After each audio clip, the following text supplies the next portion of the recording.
Right, so New York has a new mayor, and quite an interesting turn of events actually over on the other side of the pond, so to speak. Zohran Mamdani. He's the guy, he's become the new mayor of New York City, and he's a Muslim, he's an Asian, he's brown. Is he a brown car guy? We'll come back to that. But I mean, I gotta say, it's actually really exciting. I mean, honestly, I've said this before. Even if whether I agree with the politics or whether I don't agree with the politics, but to see people like that in my lifetime, even a Rishi Sunak, even a Sadiq Khan, even a Zohran Mamdani, people like that get to those levels. When Rishi Sunak became prime minister, I was like, I had never imagined in my life. If you had told me as a kid that one day there would be a brown prime minister, I'd be like, no chance. No chance. As somebody hurled another bit of racist abuse at me at the time in the 1970s. No, I said, no, that could never happen. And it happened. We have a mayor in the UK, in London, Sadiq Khan, who again is a brown Muslim, and now we have one in New York. And I gotta say that part of me is quite excited about this. And the guy, he's interesting. He's made history. He's charismatic. He's articulate. He's a rap artist as well, apparently, and he's unafraid to call out Trump and the current U.S. administration, which, to be honest, is a big deal because we're pretty much talking a sort of dictatorship scenario over there. So for somebody to stand up and that sort of thing, it's quite extraordinary. And there seems to be a lot of excitement around him. A lot of people are really excited. There's a lot of enthusiasm. It's sort of an unprecedented wave of euphoria almost that he's been elected. So he's got a substantial base there now. Whether he can make any difference, whether is the charisma enough, time is going to tell. But one thing that I'm sure that you're probably, if you're watching this channel, that you're probably thinking, as I'm probably thinking, is that what does it mean for cars and motoring? Is he a complete parallel to Sadiq Khan? Because obviously we do know that Sadiq Khan, whatever you think of him, rightly or wrongly, and I don't have any personal views on the guy, honestly, but I do know that he is not a car guy. That much is for sure. And it seems that all of his policies are basically trying to thwart anybody owning and driving a car in the London area. Wide London area, you should say. And so do we have now a parallel in New York? Is this the same thing? Is this guy also completely and utterly anti-car? Well, I tell you what, let's have a look at that. I've done a little bit of research from whatever I can find. I don't know too much about it. I mean, I will invite actually people in New York, anybody watching this in New York who has lived in New York, who knows New York quite well, I would invite them to leave their comments and their opinions and their viewpoints, both on Mamdani, his impact that it might have on the city, and also, motoring and driving in that incredible city over on the other side of the Atlantic. And let's get into all of that right after this. A brown car guy.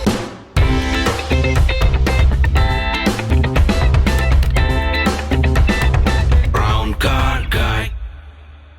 Right, so this guy was born in Kampala, raised in New York. He's son of academics and artists. I think his mom is a filmmaker, Mira Nair.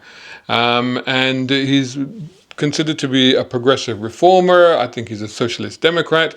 So one of the things he's keen on is the equity of the ordinary person, which has got to be a good thing. He talks about affordability, equity, mobility for everyone. And part of that mobility for everyone that he's talking about is, and this is something that we don't have here, and there's no such discussion that's even been here, and whether or not he can deliver this is a different matter, but he's talking about fare-free buses across New York City, which is extraordinary. To not charge fares on the buses, that would be amazing. He's talking about, probably he will talk about stronger congestion pricing. So there's already congestion area like we have a congestion zone here in London. So in Manhattan, I believe they have this. And like I said, I'm not from, I've been to America several times, but I've never actually, believe it or not, been to New York City, New York at all. So I may make some errors, and just correct me in the comments, people that live there, who have lived there, or who know the city quite well. I think he's also talking about redesigned, safer streets, prioritizing pedestrians, cyclists, and buses. So more bus lanes, more cycle lanes, I'm guessing. And the thing is that all the stuff that he's talking about, I guess, sort of makes sense in a New York context when you consider the fact that 56% of New Yorkers don't own a car.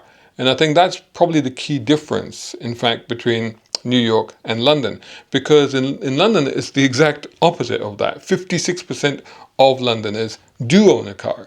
So here the majority of the people that live in our great city do own a car, whereas the majority of people that live in New York do not own a car. We're talking about 60% on each side. 60% in London do own a car, 60% in New York do not own a car.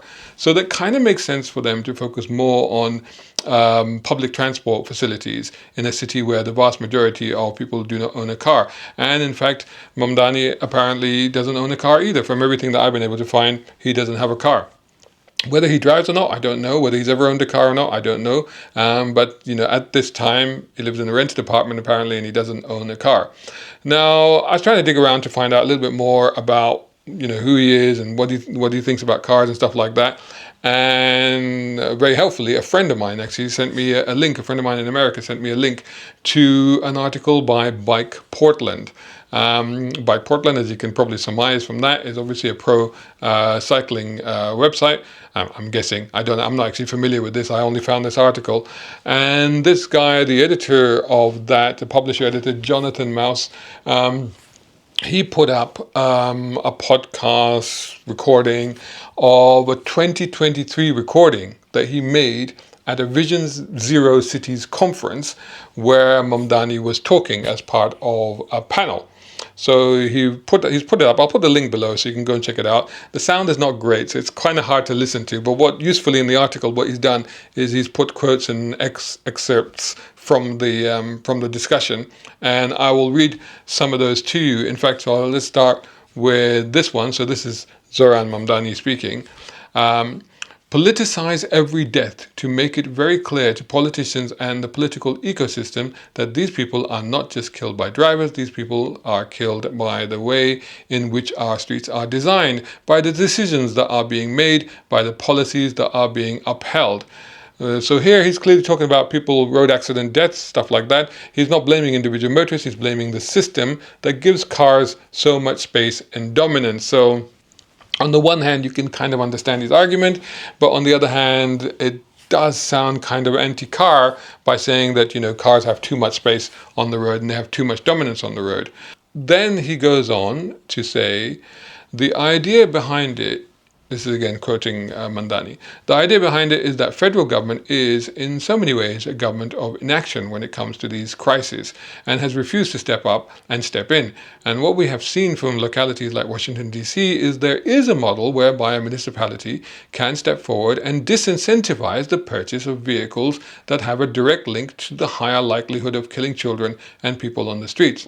So it's up to us to make it clear to New Yorkers that when they do go and they purchase a vehicle of a certain size and a certain weight, that comes with an additional cost, and the cost should be a fiscal cost, not just a moral cost. And that fiscal cost is one that we should create to ensure that New Yorkers understand that what they are doing when they are buying that car at a dealership, and that they start to buy smaller and smaller cars, because what we have is an industry that is almost entirely unregulated, that is pushing larger and larger vehicles, tying it to notions of masculinity, vehicles that can't even fit inside parking spots, and yet for some reason they continue to be allowed to be sold. We have to make it clear to New Yorkers that there is a cost when you purchase such a vehicle. That's what he said.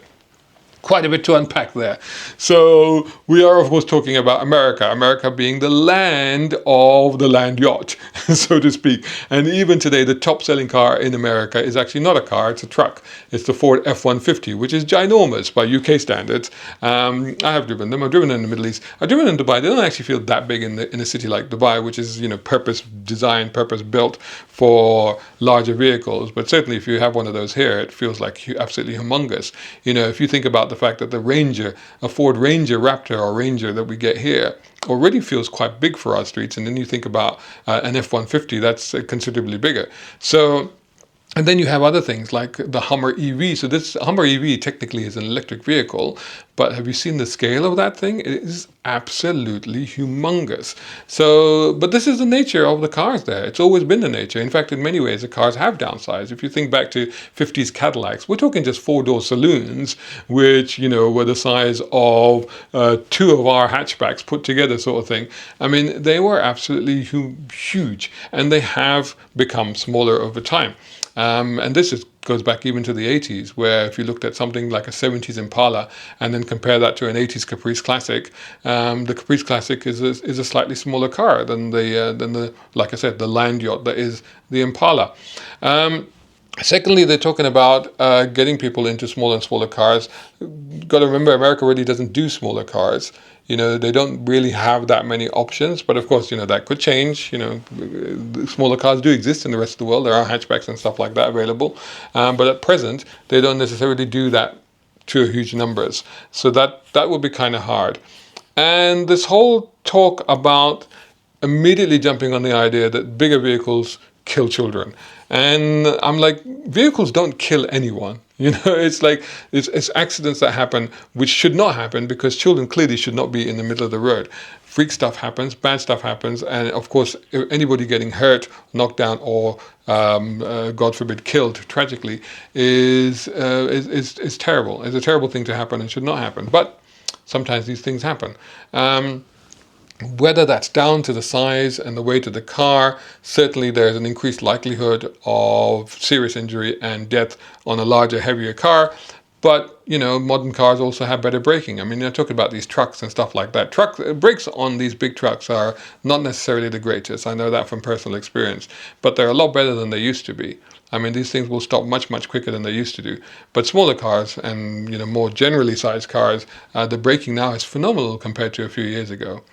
So clearly he supports a weight-based tax on big SUVs and trucks. This is similar to obviously what they have in Paris, and is similar to, I put up a recent video about the fact that they're talking about introducing, or they are introducing this in Cardiff, right here in the UK and Wales. So this does seem to be a trend that is happening globally anyway. So maybe what he's saying is not that radical. He's just jumping on a trend that is already happening. He goes further. If the state puts additional costs on certain sizes of vehicles, then I think that it creates an opening for there to be smaller vehicles. Your question initially, so he's talking to the host of the discussion, your question initially is, what do we do if the industry keeps going one way and the city keeps going another way? I believe in a clash between the market and the state that I think the state can and should win. We cannot allow ourselves to try and respond to the way the market goes. We must try and influence the market itself, because the market is driven only by profit, and it is a sad fact that if you cannot make a lot of money making cars that can kill people, it is a sad fact that you can make a lot of money making cars that kill people. It is what is making money. So we cannot hope that they change. We have to force them to do so. Technically, I suppose he has a point there, because larger, more luxurious cars have a larger profit margin. Smaller cars have less of a profit margin for manufacturers. So yeah, manufacturers have to sell far more smaller cars to make the same money that they do with fewer luxury SUVs, larger vehicles. So in that sense, I suppose he's right. But of course, they're not deliberately making cars to kill people. I think that point has to be made also. I think the insinuation or the implication that manufacturers, car companies, are creating vehicles deliberately designed to go out and kill people is obviously patently not the case. And manufacturers and safety organizations such as Euro NCAP, and I think in America it's the National Institute of Highway Safety, I think, if I'm not mistaken, they put a lot of work into trying to make these cars a lot safer, including in terms of pedestrian impacts, both in terms of the physicality of it, so the spaces between bonnets and the structure of the cars, but also the mechanical, the electric aspects of it, or the sensor aspects of it, by having pedestrian detection systems, automatic braking, etc., etc. Hi guys, if you're enjoying this video, finding it useful, then don't forget to hit that like button and share and comment if you can as well, and support independent journalism channels like mine. You can do that at patreon.com, at coffee.com, or right here on YouTube you can take out a voluntary subscription. Or you know what, you can buy my books. I've got 3 out at the moment. One is a fantastic thriller. It's a novel. It's called The Ulysses Files. Go check it out, about the war on cars. And I've got a collection of short stories that's called Quantum Races, and that's out at the moment. And then this year I put out How to Be an Automotive Content Creator. It's about how to do what I do, and that's all of these are now available on Amazon. If you buy any of those books, I will be very, very grateful. If you buy all 3, I'll put you into a draw to win a unique and exclusive set keyring and brown car guy badge. There are only 17 of these left. There were only 20, 3 have gone out. There's just 17 left now, so hurry up with that. Anyway, now back to the video. So what is his reign as mayor of New York likely to look like? Well, I mean, as mentioned, I think congestion charging staying and strengthening. He supports, I think, as far as I know, the toll for driving into Manhattan. So that isn't going to change. In fact, expect tighter enforcement, fewer loopholes.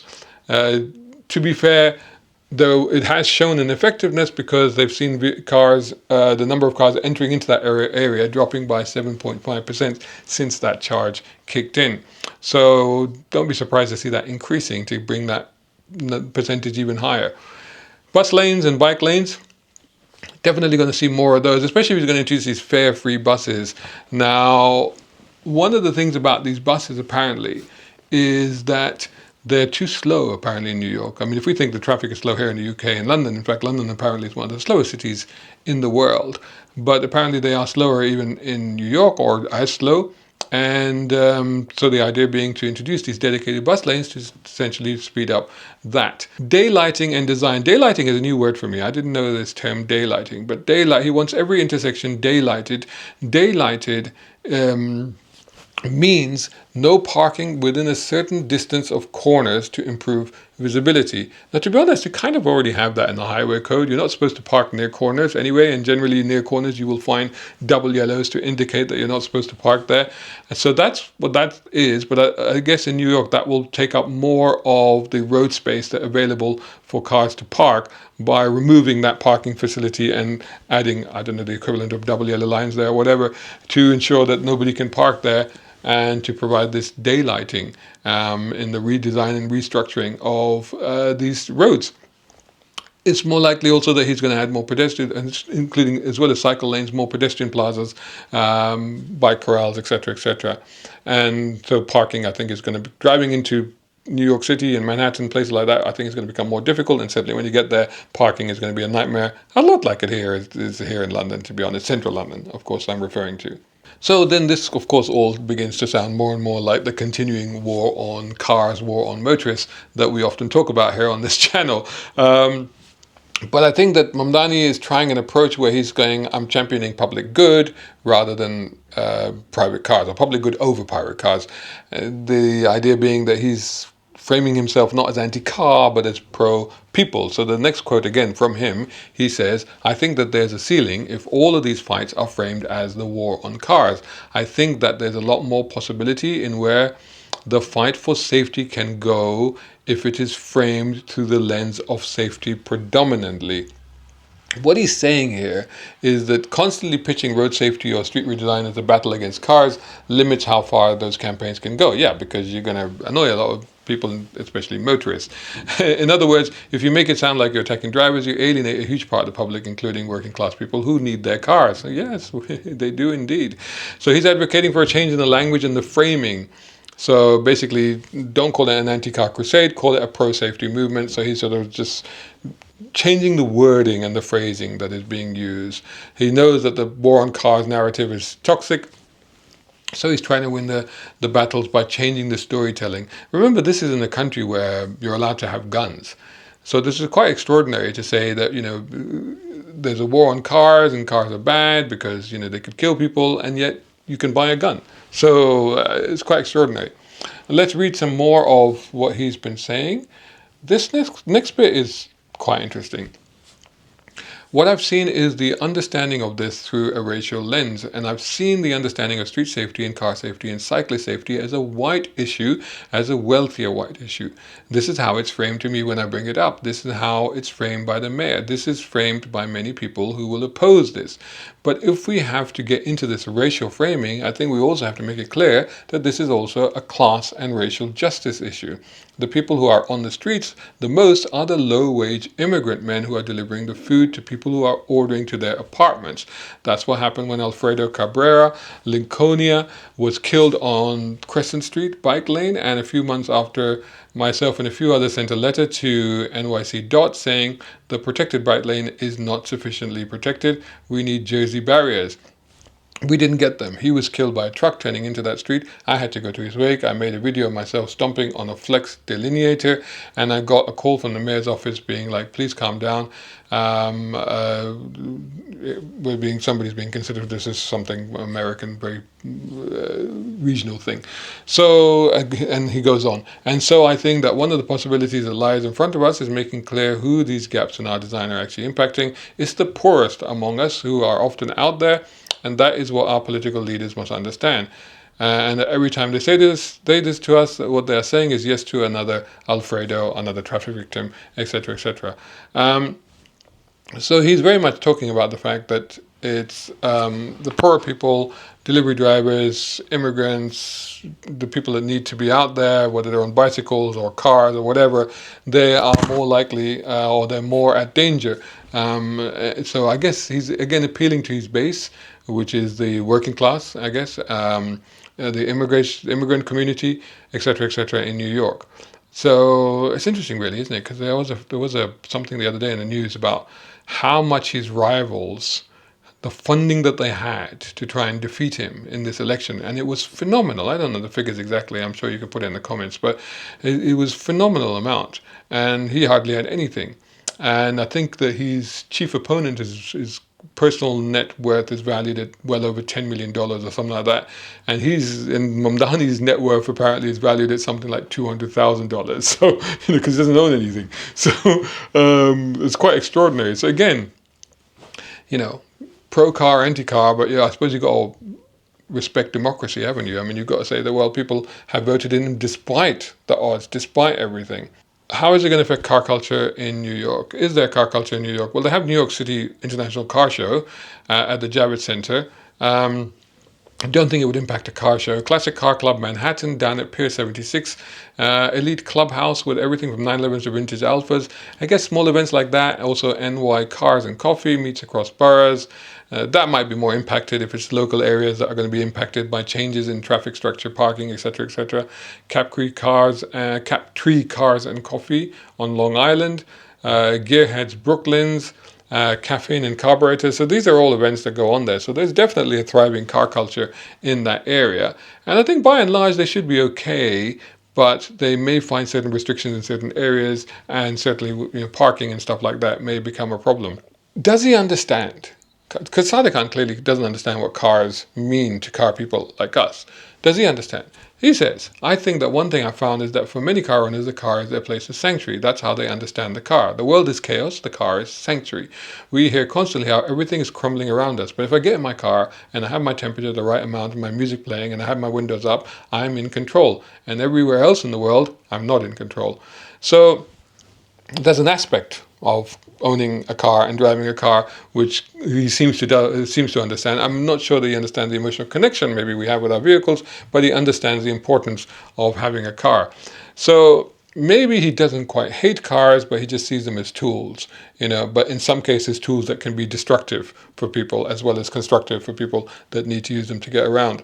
Now, there was one other thing that I found when I was looking around researching his associations with automotive and cars, and there was an aspect where he stood up for taxi drivers. These are actual taxi drivers, not Uber drivers. So apparently they have to pay a huge amount of money and they're in huge amounts of debt in order to ply their trade in New York.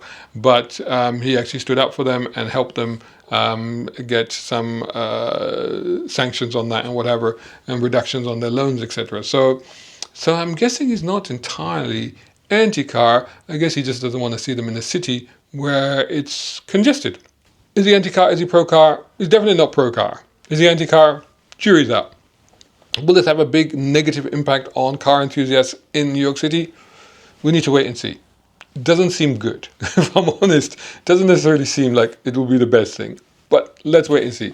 I need to hear from you. I need to hear from people that are in New York, that live there, work there, visit there, and who are car people. And to be honest with you, I can't help but feel a little bit thrilled to see somebody like that rise to power. I think he's fresh, he's interesting, he's exciting. He's got people's best interests at heart. So, it's good. Part of me, sometimes you have to separate yourself from being that petrolhead car guy and look at community as a whole. And sometimes you do have to go, well, if it's right for people, then maybe we need to stop being so selfish about that. But as long as we can have cars somewhere and sometime that we can enjoy, I think that's the main thing. Anyway, you tell me what you think. Put your comments below, etc., etc. Meanwhile, I think I might go and start drafting a version of the ULEZ files for New York. If you haven't seen my novel, go check it out. But anyway, catch you all in the next video. Shout out time, guys. Thank you so much. Hey, if you enjoy my content, why not get involved? Buy me a coffee. You can do that at either of these links. Or if you're watching on YouTube, buy me a thanks or take out a membership. It all helps. It really does.